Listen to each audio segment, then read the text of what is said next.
Monsieur et Madame Hector Bossange, 60e anniversaire de leur mariage. Montréal, 14 octobre 1816. Citry, 14 octobre 1876. Ils sont bien loin de nous ces premiers jours du monde où, prodiguant ses dons, la nature féconde laissait vivre 1000 ans ses enfants nouveau-nés, où l'univers entier rayonnait de jeunesse, où la mort, ne trouvant nulle part la vieillesse, s'éloignait en tremblant de nos frères aînés. À 20 ans aujourd'hui, quand l'âme épanouie, s'enivrant de soleil, d'amour, de poésie, demande à l'avenir le secret des destins. 60 ans sont pour elle une éternelle vie, la coupe inépuisable où coule l'ambroisie, et l'ultimatul de ses espoirs lointains.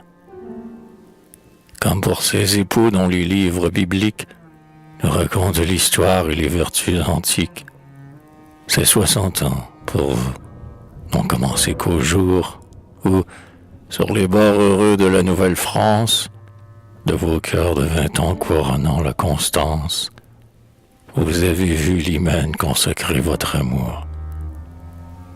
C'est ce beau Canada qui, de votre tendresse, vit les premiers aveux et la première ivresse.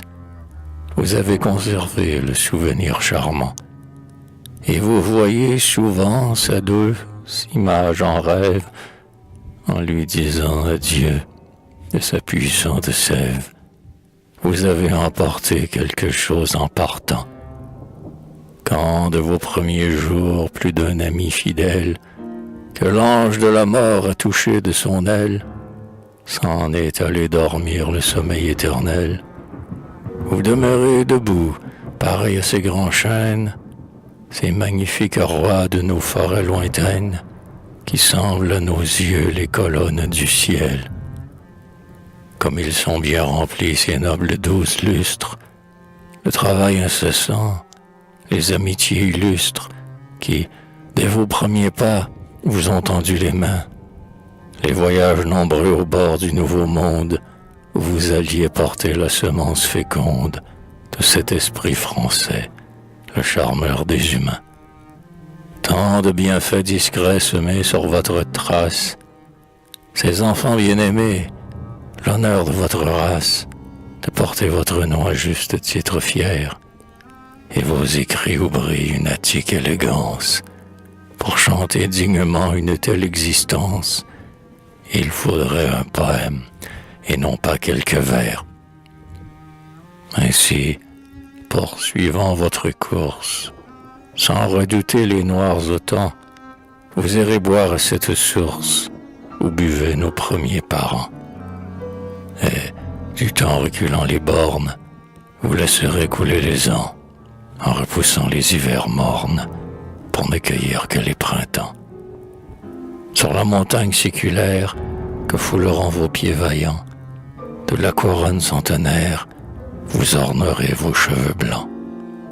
Sur ce sommet brillant que dort le soleil d'un monde nouveau, vous saluerez à son aurore le 20e siècle au berceau. Puisse Dieu me garder la vie pour consacrer le dernier chant de ma pauvre muse vieillie à vos noces de diamants.